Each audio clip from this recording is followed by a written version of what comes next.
동생이 유학을 떠나고 9개월이 지난 어느 날 심상치 않은 소문이 들려옵니다. 소문을 들은 윤심덕은 너무 놀라 다리가 풀릴 뻔했죠. 대체 윤심덕에게 무슨 일이 벌어진 걸까요? 윤심덕이 첩이 되었다는 소문이 한번 퍼지자 혹독한 비난과 매도를 가하였다. 그래, 일본까지 가서 공부하고 오더니 끝끝내 남이 첩이 되고 말아. 그 말괄량이가 황금의 세력에 눌렸지 뭐야. 전 별 수 있나? 루머, 아이고야. 이런 걸 걱정한 거였잖아요. 처음에 돈 받을 때. 마치 윤심덕이 갑부 이용문에게 돈을 얻어내기 위해 문란한 행동을 한 것처럼 소문이 나기 시작한 겁니다. 혼인 스캔들에 이어 이번에는 성 스캔들까지 또 한 번 윤심덕의 발목을 잡는 악성 루머가 퍼진 거죠. 윤심덕이 미처 해명할 틈도 없이 꼬리에 꼬리를 문 소문은 삽시간에 퍼져나갑니다. 윤심덕이 돈에 눈이 멀었다. 갑부에게 빌붙는 걸 보니 기생과 다를 바 없다. 그야말로 윤심덕을 구렁텅이로 집어넣는 이야기가 끊임없이 들려옵니다. 이런 악성 루머. 요즘 같으면 이제 악성 댓글이 같은 거죠. 그리고 이거는 정말 나를 모르는 사람들이 그냥 마구마구 퍼뜨리는 이야기들이고, 근데 그걸 당하는 그 입장에서는 어떻게 일일이 붙들고 해명할 수도 없는 입장이고, 그거 얼마나 참담하겠어요. 주현미 씨는 이런 일은 없으셨나요? 이렇게 연예인 생활을 저도 해보시면서. 있었죠. 아, 그래요. 네. 그때 심정은 어떠셨어요? 그게 뭐였냐면 제가 에이즈에 걸렸다고 그때 한참 체계적으로. 근데 저는 정말 아무런 그런 상관이 없기 때문에 당연하죠. 초연했어요, 사실. 근데 시대가 바뀌어도 참 후배들이 악성 루머 댓글 이런 것 때문에 안 좋은 선택을 하고 막 이런 걸 보면 정말 안타까워요, 사실. 결국 윤심덕은 안동에 사는 언니 집으로 내려갑니다. 핏발치는 대중의 비난을 더 이상 견딜 수 없었던 겁니다. 이후 윤심덕은 칩거 생활에 들어갑니다. 사람들의 입방아에서 멀어지기 위해 완전히 활동을 중단한 겁니다. 이때 윤심덕이 유일하게 의지한 사람이 있었죠. 누구였을까요? 김우진. 다름 아닌 김우진이었습니다. 윤심덕은 이 김우진의 응원을 받으며 칩거 생활 1년여 만에야 겨우 다시 한번 재기를 꿈꾸며 독창회를 준비할 수 있었습니다. 그런데요, 안타깝게도 윤심덕의 공연은 처참하게 실패합니다. 왜냐하면 그동안 쌓이고 쌓이며 눈덩이처럼 불어난 윤심덕에 대한 대중들의 오해가 이게 쉽게 사라지지가 않았거든요. 제대로 실패의 쓴맛을 본 윤심덕은요, 이대로는 안 되겠다고 생각하죠. 독창회를 실패하고 몇 개월 뒤 윤심덕은 사람들 앞에서 놀라운 선언을 합니다. 여기서 문제 갑니다. 재기를 꿈꾸던 윤심덕이 던진 승부수 무엇이었을까요?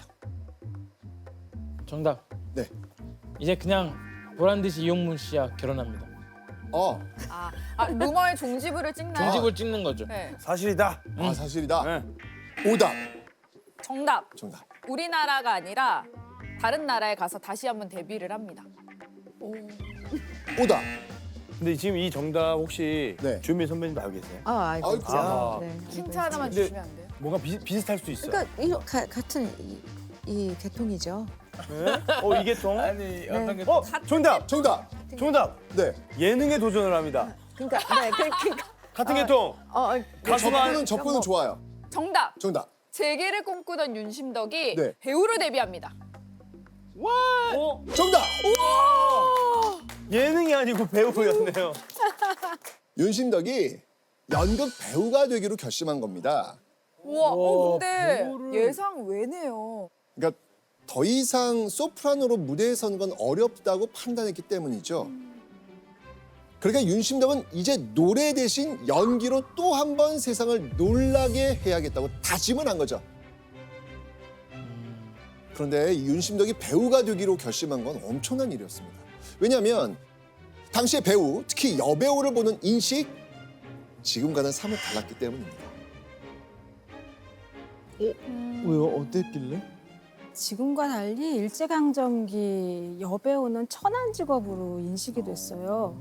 어느 정도였냐면은 기생집에 돌아다니면서 여배우를 이제 섭외를 하는가 하면 한 기생에게 여배우가 돼달라고 요구를 하자 그 기생이 따귀를 날리는 일까지 있었던 거죠.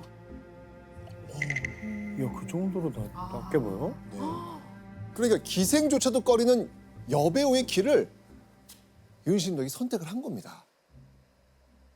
하지만 윤심덕에게 여배우가 되는 일은 앞뒤로 꽉 막혀버린 윤심덕의 인생에서 마지막 남은 돌파구나 다름없었죠. 그렇게 여배우가 되겠다는 일생일대의 결심을 한 윤심덕. 일본 유학파 출신, 게다가 조선의 음악계를 손에 쥐고 흔들던 슈퍼스타 윤심덕이 여배우로 전향했다? 자, 이건 이전에 퍼진 윤심덕의 스캔들에 견줄 만한 파격적인 소식이었습니다. 주요 신문과 잡지에는 이내 윤심덕의 소식이 대서특필됩니다. 금 6일 밤부터 시내 황금점 광무대 토월의 무대 위에 그 자태를 나타내게 되었다 한다. 토월에는 1923년 5월 일본에서 결성된 연극 공연 단체거든요.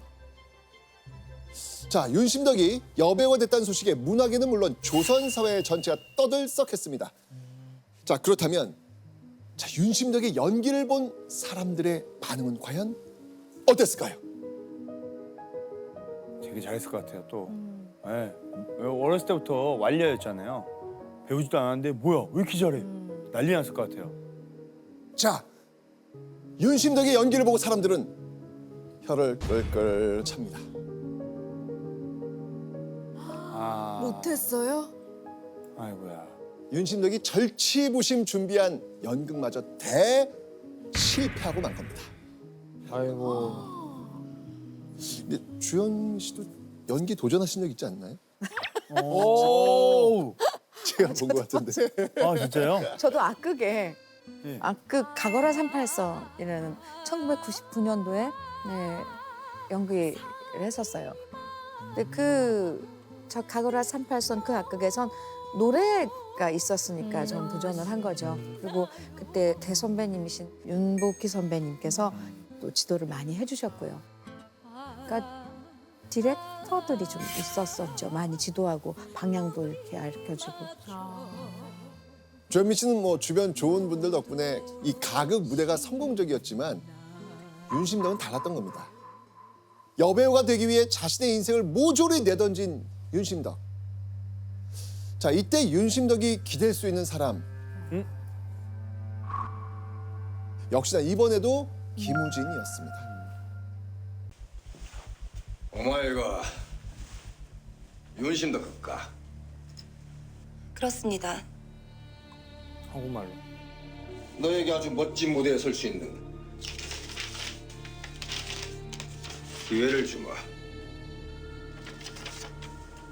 조선 총독부의 촉탁 가수라는 영광을 너에게 주려 한다. 촉탁 가수가 뭐지? 너는 조선 총독부가 주최하는 면회에 참석해서 노래하는 것을 시작으로 대일본 제국의 영광을 위한 각종 공연에 참석하게 될 것이다. 네 노래로 우매한 조선인들을 개조해 그들에게 황국 정신을 주입시켜라.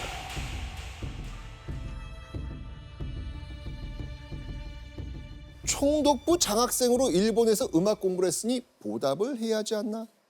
그러니까 조선 총독부의 전속 가수가 되어 일본 노래를 부르라는 거였습니다. 그런데 이건 윤심덕의 자존심은 물론이고요. 겨우겨우 지켜오던 자존감까지 산산조각내는 그런 명령이었죠. 왜냐하면 조선 총독부의 특별 촉탁 가수는 그냥 노래하는 가수가 아니라 일본군 관료 앞에 나서는 기생이나 다름없었거든요. 윤심덕은 떨리는 마음을 부여잡고 핑계를 대고 급히 자리를 벗어납니다. 그렇게 조선총독부의 제안을 보류한 채 1926년 7월 20일 윤심덕은 레코드 녹음을 위해 레코드 회사의 본사인 일본 오사카에 도착합니다.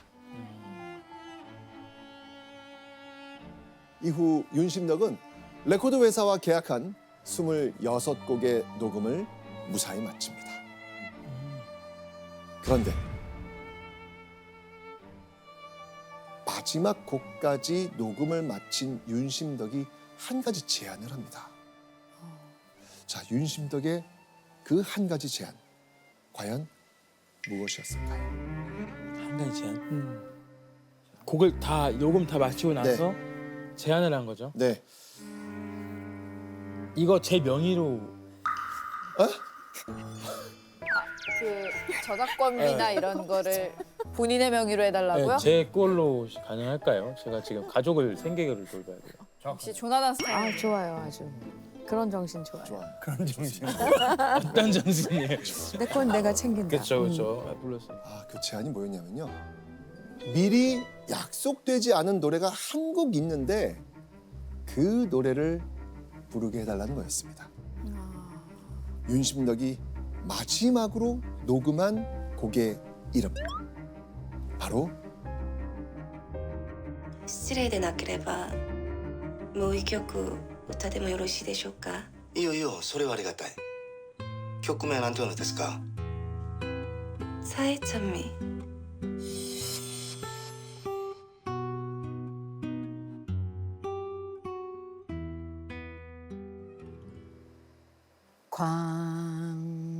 광막한 광야에 달리는 인생아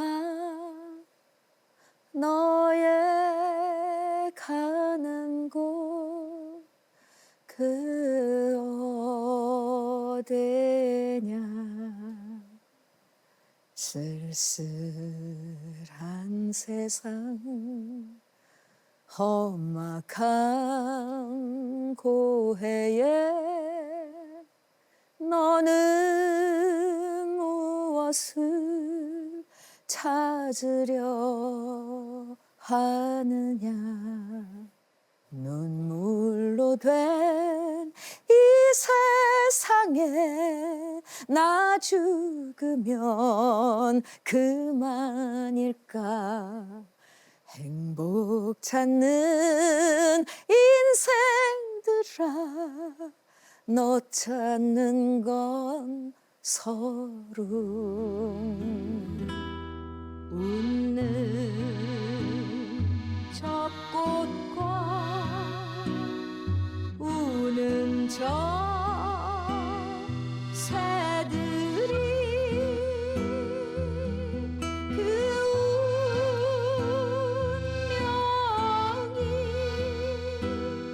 모두 다 같구나 삶의 열중한 가련한 인생아 너는 갈 위에 춤추는 자도다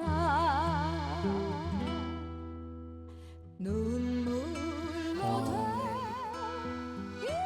되게 금방이라도 삶을 포기할 것 같은 굉장히 지금 세상살이에 지친 한 사람의 이야기를 듣는 것 같아요. 참 어린 나이였는데 지금 생각해보면 그렇죠? 그렇게 많은 나이도 아닌데 이 삶을 어린 나이에 관통한 거 아닐까 싶어요. 정말 다 가져봤지만 정말 광야에 헤매는 듯한 이런 삶 허무한 삶을 노래로서 표현한 거 아닌가. 이 가사도 직접 쓴 거거든요. 네. 가사도 직접 쓴 직접 거예요? 썼어요.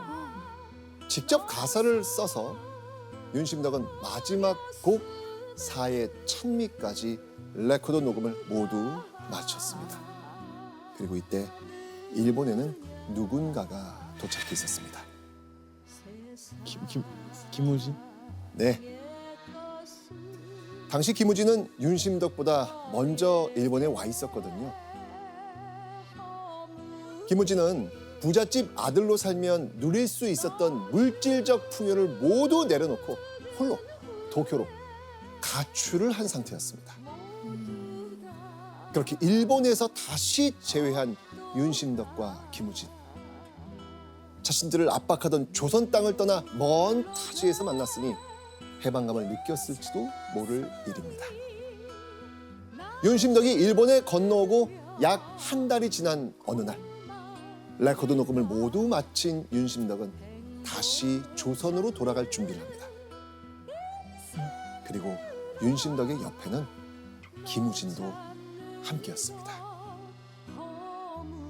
1926년 8월 3일 밤 11시 윤심덕과 김우진 두 사람은 다시 조선으로 돌아가기 위해 함께 배에 오릅니다.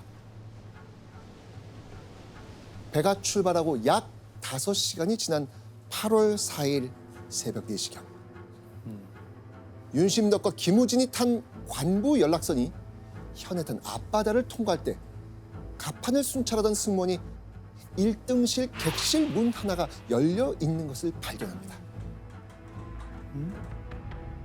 그런데 손전등으로 안을 비추어 보니 승객은 온데간데 없고 짐만 덩그러니 놓여 있는 겁니다. 대체 두 사람이 탄 배 안에서 무슨 일이 벌어진 걸까요?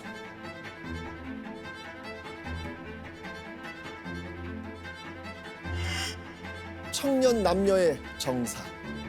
양장을 한 여자 한 명과 중년 신사 한 명이 서로 껴안고 갑판으로 돌연히 바다에 몸을 던져 자살하였는데 연락선에서 조선 사람이 청사한 것은 이번이 처음이라더라. 아이고. 여러분 기사 속에 정사라는 말 보이시죠?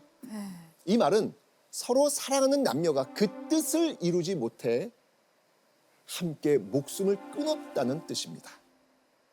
그러니까 방에서 사라진 손님의 정체는 다름 아닌 윤심덕과 김우진이었습니다. 갑작스레 사라진 윤심덕과 김우진을 찾기 위해 승무원들과 승객들은 혼비백산했죠. 하지만 배에 남아있던 건 짐을 부탁한다는 가명의 쪽지뿐. 윤심덕과 김우진은 목격자도 없고 그 어떤 유서도 남기지 않은 채 바다 한가운데서 그야말로 연기처럼 흔적 없이 사라진 겁니다. 와, 교수님, 윤심덕은 일본에 갈 때부터 이런 마음을 좀 가졌었던 걸까요? 그러니까 사회찬미의 제목, 가사, 멜로디에서 느껴지는 그 허망함이 있잖아요. 그러니까 아마 윤심덕은 일본으로 건너갈 때 자신의 운명에 대해서 깊이 고민을 했던 것 같아요. 돌아가도 희망이 없는 거죠. 그래서 이제 자존심 강하고 그런 윤심덕에겐 그냥 유일한 길이 아니었을까 그런 생각이 들어요. 미스터리한 윤심덕과 김우진의 죽음을 두고 사람들은 수군수군 됐습니다. 윤심덕과 김우진이 이탈리아에 갔을 것이다. 혹은 누군가 윤심덕을 살해했을 것이다. 갖가지 추측이 쏟아졌습니다. 조선 최고의 스타 윤심덕은 죽어서도 편안하게 눈 감을 수 없었던 겁니다. 사의 찬미가 포함된 윤심덕의 음반은 오사카를 시작으로 일본 전 지역을 휩습니다. 또 조선 전역에서도 대대적으로 발매됩니다. 그 결과는 무려 10만 장이라는 당시로서는 전대미문의 판매고를 올립니다. 윤심덕이 남긴 음악이 사람들의 기억 속에 오래오래 자리 잡게 된 거죠. 시대를 앞서갔던 여성이자 조선 최고의 연예인 윤심덕. 만약 성악가 윤심덕이 지금 시대에 태어났다면 어떤 꿈을 이루고 또 펼치고 있었을까요? 사의 찬미, 그 가사처럼 쓸쓸한 세상, 험악한 고해에서 삶에 열중했던 인간 윤심덕을 한 번쯤 들여다보시기 바랍니다.